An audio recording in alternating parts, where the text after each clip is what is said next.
Au chapitre 4, examen et adoption des dossiers. Premier point, des mesures urgentes relatives à la gestion durable des ressources naturelles, forêts, au regard des enjeux et défis écologiques de l'heure. Dans les soucis d'assainir la gestion du secteur de l'environnement,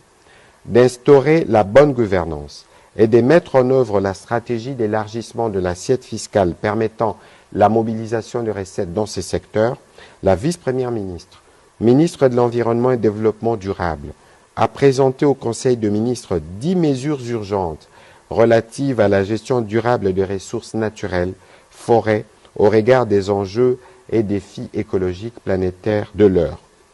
Regroupées en deux principaux axes, changement climatique d'une part, crédit carbone, et de l'autre, gestion des forêts, les dites mesures préconisées portent sur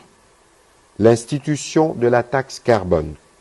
la création de l'autorité des régulations du marché de carbone, le lancement des études en vue de l'élaboration de la politique nationale sur le changement climatique et l'adoption d'un cadre légal y relatif, la tenue des États généraux de la forêt de la République démocratique du Congo et poursuite de l'opérationnalisation du Conseil consultatif national des forêts,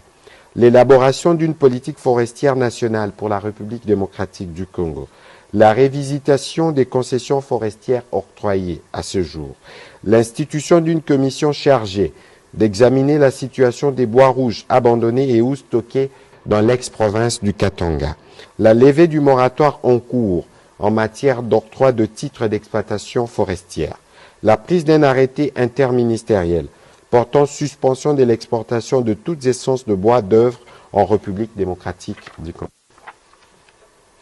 La conciliation des données statistiques entre les services qui interviennent dans les secteurs de l'environnement, DGDA, OGFREM, OCC, DGRAD, DGI, etc.,